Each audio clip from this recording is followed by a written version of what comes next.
Hello, ladies and gentlemen. Welcome back to Math 20-2, Chapter 5, Lesson 6, Confidence Intervals, Part 3. Last set of questions. A cereal company takes a random sample to check the masses of the boxes of their cereal. Now, for samples of 200 boxes, the mean mass is 542 grams with a margin of error of plus or minus 1.9 grams. The result is considered accurate 95% of the time. State the confidence interval for the mean mass of the cereal boxes. Confidence interval, that's 542 plus or minus 1.9 grams. So the minimum is 540.1 grams to a maximum of 543.9 grams. So 95% of the time, the boxes will be between 540.1 and 543.9 grams. Right?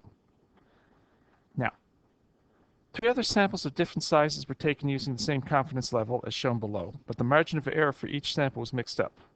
Match the correct margin of error with each sample size. Let's see if you're paying attention. Now here the key is the smaller the sample size, the greater the margin of error. So, smallest sample size, what's the biggest margin of error? The biggest sample size of the smallest margin of error. And we have one left over, thankfully. Okay, so that's the probable answer. No, that is the answer there. Okay. Questions? All right, so get into what you're supposed to know. The key ideas. It's often impractical, if not impossible, to obtain data for a complete population. Instead, random samples of the population are taken, and the mean and standard deviation of the data are determined. This information is then used to make predictions about the population. So complete and predictions. When data approximates a normal distribution, a confidence interval indicates the range in which the mean of any sample of data of a given size would be expected to lie, with a stated level of confidence.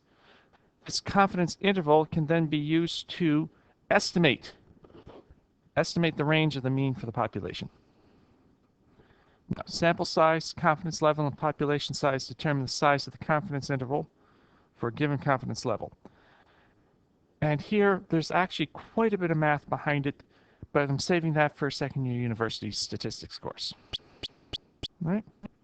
Now, what you need to know, a confidence interval is expressed as the survey or poll result plus or minus the margin of error. The margin of error increases as the confidence level increases with a constant sample size. The sample size that is needed also increases as the confidence level increases with a constant margin of error.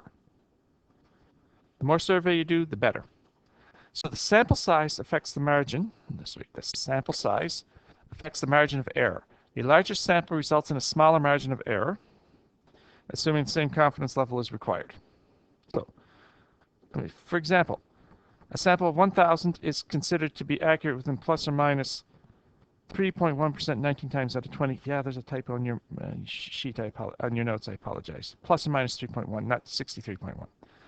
A sample size of 2,000 is considered to be accurate within 2.2%, 19 times out of 20. I know, same typo, my bad. A sample of 3,000 is considered to be accurate within 1 point plus or minus 1.8%, 19 times out of 20.